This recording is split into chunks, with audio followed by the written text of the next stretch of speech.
वो राजा थे, बाद में तपस्या के बल से वो ऋषि बने हैं। गए जंगल में, घूमते घूमते पहुंच गए श्री वशिष्ठ जी के आश्रम में।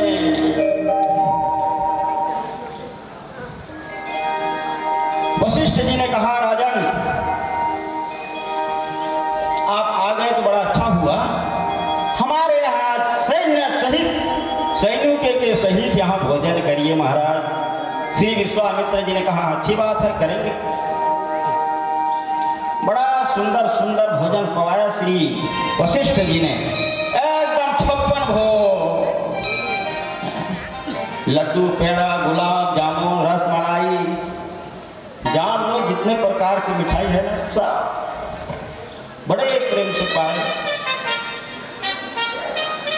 राजा विश्वारथ की विश्वामित्र जी के मन में खटक गया, राजा है ना, कितना व्यस्त हुआ इनके यहाँ, कहीं दिखता नहीं है कि बड़ा कोठी हो, धान भराया रहे, बड़ा महल हो, ऐसा कुछ नहीं दिख रहा है। इनके यहाँ झोपड़ी है लेकिन व्यवस्था कैसे, न कहीं भोज भंडारक चूल्हा है, न कहीं रसोई घर है, कुछ नहीं। पूछा, महाराज जी इतने प्रकार की व्यवस्था कैसे की, हमको समझ ही नहीं आ रहा है। वशिष्ठ जी ने कहा कि राजन, हमारे पास कामधेनु गैया कि उनकी बेटी नंदिनी गैया है, उनके पास हम जाते हैं, जो भी सामान है मांग लेते हैं, वो व्यवस्था कर देती है। अच्छा दिखाइए महाराज, दिखाए। अच्छा, अब विश्वामित्र जी की नजर खराब हो गए। कहा, महाराज ये गैया तो हमारे पास होनी चाहिए, राजाओं के पास होनी चाहिए, बाबाओं के पास नहीं होनी चाहिए। अरे बाबा को तो थोड़ा सा पाना है, राम राम करना है, और राजा को पूरा राज्य चलाना है। तो महाराज जी आपसे निवेदन है कि इस गैया को हमको दे दीजिए। हाँ, जान लो जिनके पास अच्छा चीज हो, वस्तु हो, कोई ले जल्दी बताना नहीं चाहिए। अगर मांग कर देगा तो फिर समस्या पड़ जाओगे। पड़ गए वशिष्ठ जी समस्या में। राजा तो राजा है, कहा महाराज अगर आप नहीं दोगे तो हम छीन करके ले जाएंगे। छीन करके ले गए।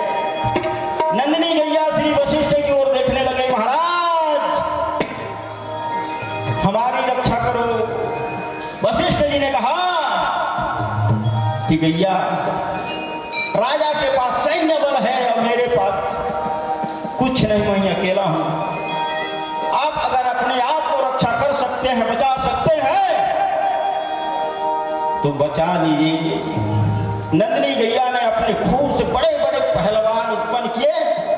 पहलवानों ने विश्वामित्र के सैनिकों से खूब लड़ा।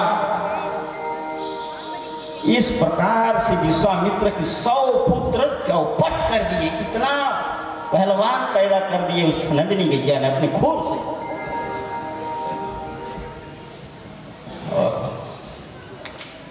आप तो विश्वामित्र जी मन में ठान लिए कि मैं इस गैया को लेकर रहूंगा। तपस्या करने के लिए चले गए जंगल में।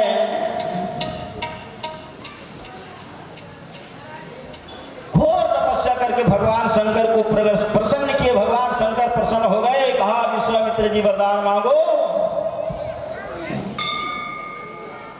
तो विश्वामित्र जी ने कहा, भोलेनाथ आपके पास जितना अस्त्र शस्त्र है, विद्या है ना, सब मुझे दे दीजिए। सब अस्त्र शस्त्र दे दिए।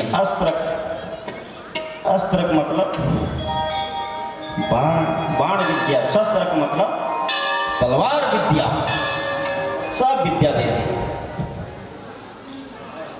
अब तो विश्वामित्र जी को लगा कि मैं बन गया शक्तिशाली, अब मैं वशिष्ठ जी को हरा सकता हूं। ललकारा पहुंच गए वशिष्ठ जी का आश्रम में। वशिष्ठ जी आश्रम से निकल जा। वशिष्ठ जी निकले अपने आश्रम से, देखा अरे विश्वामित्र जी फिर पहुंच गए। वशिष्ठ जी ने एक दंड निकाला, त्रिदंड। जगत गुरु के पास में एक डंडा होता है, टीवी में देखते हो ना, ऐसे डंडे रखे रहते हैं, हाथ में पकड़े रहते हैं लाल रंग का, हाँ वही डंडे निकाले, त्रिदंड। विश्वामित्र जी आप अपने अस्त्र शस्त्र का प्रयोग कर लीजिए। आप श्री विश्वामित्र जी उनके पास जितने अस्त्र शस्त्र थे सब का प्रयोग किए, लेकिन सारा विद्या दंड के सामने फैल हो गए,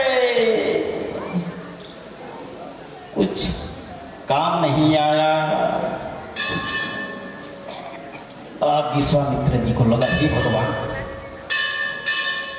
ब्राह्मण के पास एक डंडे के एक डंडे में इतना बल है, अब तो मैं क्षत्रिय नहीं ब्राह्मण बन के रहूंगा, ऐसा तपस्या करूंगा कि मैं बन ही जाऊंगा ब्राह्मण। फिर चले गए जंगल में, फिर ब्राह्मण बन के दिखा दिए श्री विश्वामित्र जी। ब्रह्मा जी कह भी दिए कि विश्वामित्र जी आप ब्राह्मण बन गए।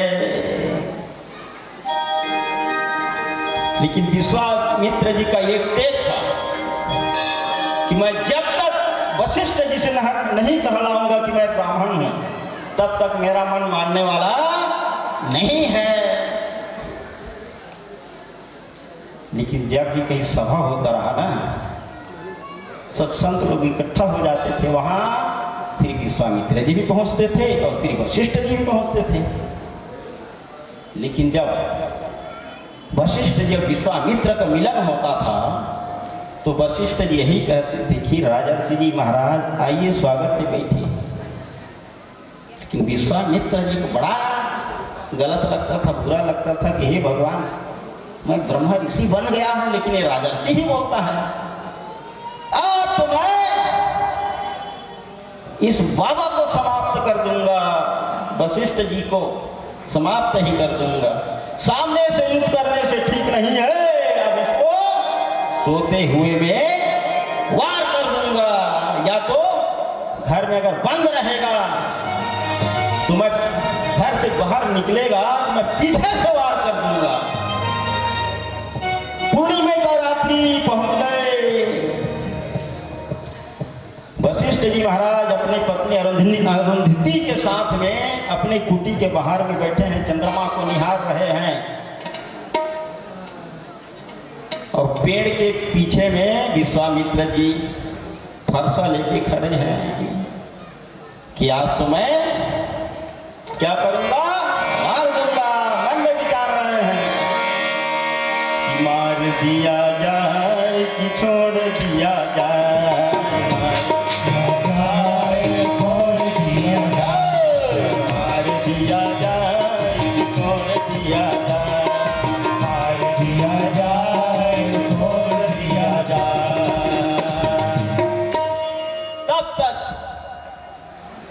वशिष्ठ जी बोल पड़े, अरुंधति जी देखो तो आज का चंद्रमा बड़ा सुंदर लग रहा है। अरुंधति जी ऐसा लग रहा है कि श्री विश्वामित्र जी के तपस्या चमचमा रहा है ना, उसका प्रभाव फैल रहा है इस पूरा दुनिया में, वैसा चंद्रमा का प्रकाश लग रहा है। तो अरुंधति जी ने कहा, स्वामी आप तो उनको कहते हो वो तो राजर्षि है बोलते हो, वो ब्रह्मा ऋषि नहीं है बोलते हो, लेकिन उनकी बड़ाई क्यों कर रहे हो? वशिष्ठ जी ने कहा, अरुंधति जी देखो, वो तपस्या के बल से ब्रह्मा ऋषि बन गए हैं, तो स्वामी अब राजर्षि क्यों कहते हो? तो वशिष्ठ जी ने कहा, अरुंधति जी देखो, परशुराम जी विश्वामित्र जी ब्रह्मा ऋषि तो बन गए हैं, लेकिन वो धनुष बाण वो छोड़ नहीं रहे हैं। भाई ब्राह्मण का काम है कि लोटा कमंडल माने कमंडल लाठी लेकर रहना, अरे ये तो धनुष धारण कर रहे रहते हैं। धनुष धारण करना किसका काम है? राजाओं का काम है, क्षत्रियों का काम है। धनुष बाण ढोए ढोए फिर रहे हैं राजा के समान, इसलिए मैं उसको राजर्षि कह देता हूं। अब तो विश्वामित्र जी का आँख खुल गया, हे भगवान गलती मेरी है।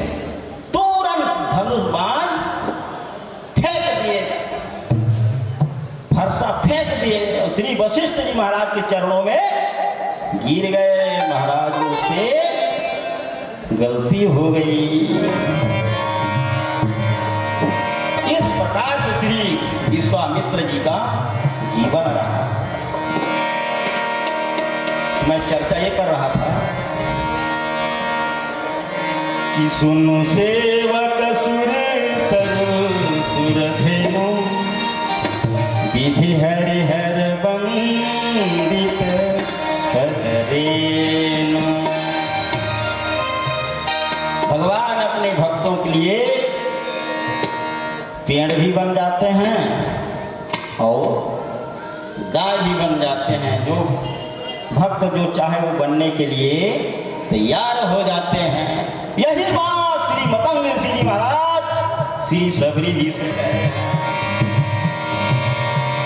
कि सबरी आप इस कुटिया में रह करके भगवान की प्रतीक्षा करिए, भगवान एक दिन जरूर आएंगे। रोज प्रतीक्षा करती रही श्री सबरी जी, और एक दिन भगवान आ गए। उसी को इस भजन में दर्शाया गया है, झूठे बेर से सबरी तरी गई, झूठे बेर से सबरी तरी गई, झूठे बेर से सबरी तरी गई, झूठे बेर से सबरी तरी गई। विजा पुराण जटैया जटैया बजरे मन प्रेम से, राम रघुरैया बजरे मन प्रेम से, राम रघुरैया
कुबेरी है कौन, इसके बारे में जानते।